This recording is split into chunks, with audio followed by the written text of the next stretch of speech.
Hey everybody, what's up? My name is Mackenzie from TerreDice Games, one of the designers of Bark Avenue, and I'm here to teach you how to play Bark Avenue in about 5 minutes.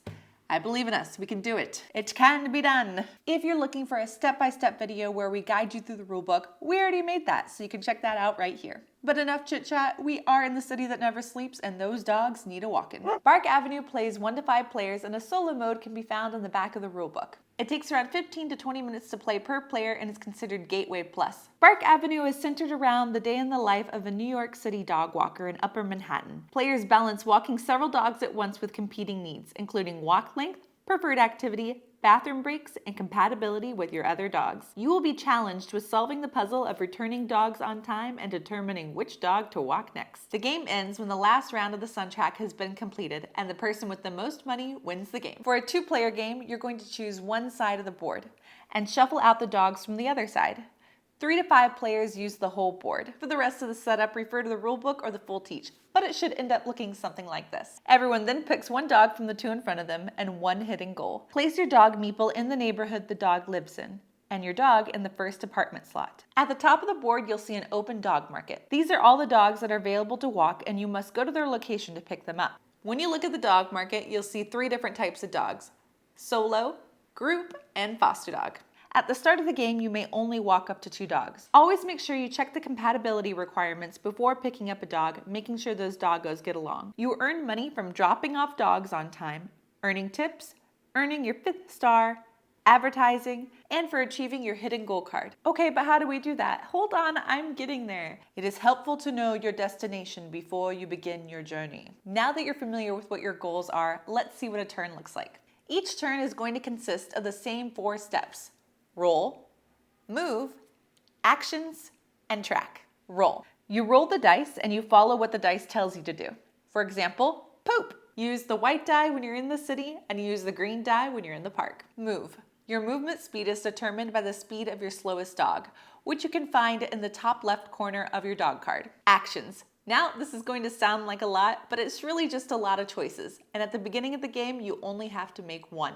Wherever you end your movement, you will either pick up or return a dog if you're in the matching neighborhood location, or one of the actions listed in the neighborhood you are in. This will either be favorite activity, take a photo, dog park, buy a coffee, or buy a treat. You'll know the dog's favorite activity by looking in the right corner of the dog bone. Anything extra you do for those doggos, like favorite activity, take a photo, or getting them to poop, you're going to indicate it on those dog boards, which when you drop that dog off, the owner's gonna tip you. Again, when you choose to pick up a dog as an action, make sure that you are in the correct neighborhood as the dog you are picking up from the market and that the compatibility is correct. If you choose to drop off a dog, double check that you're in that dog's correct home location and that you've completed their walk length requirement. Get to that in a second. If that's correct, you will then clear that dog from your board, setting it off to the side to collect that money at the end of the game. Any extra things that you did for the dog, like favorite activity, photo, or getting them to poop, you're going to collect 1 tip token for each item.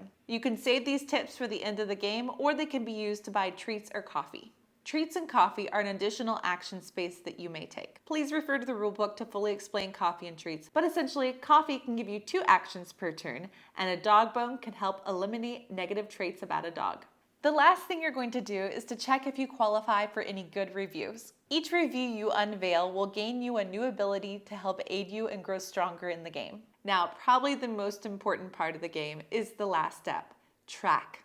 Each dog that you walk is going to have a certain amount of rounds that you must walk them before you may return them home. At the end of each round, you're going to slide that paw tracker token 1 spot. When you finish the last round that dog is required to walk, you're going to flip that paw tracker token over to the home side. This now indicates you may return that dog home. However, if you have other plans, you can choose to take your time.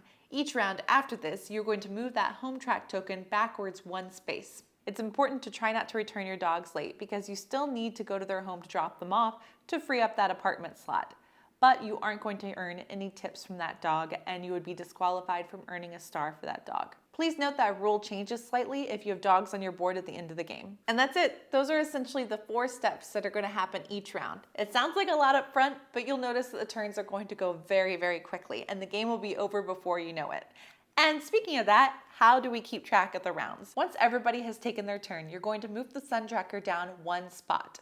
For most of the rounds, either an event will happen, which changes things up during the game, or competition, as 2 dogs at the end slide off.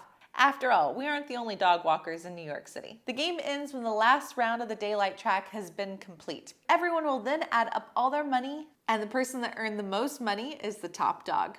And that's how you play Bark Avenue. Now, this was a general overview, so you do want to make sure that someone has at least looked over the rule book so they can help guide you through the things that we didn't go over, but this gives you a pretty good idea of what you can expect. Thank you guys so much for watching, and I truly hope you enjoy playing Bark Avenue. And if you have any specific questions, please leave them down in the comments. Thank you guys, and happy playing!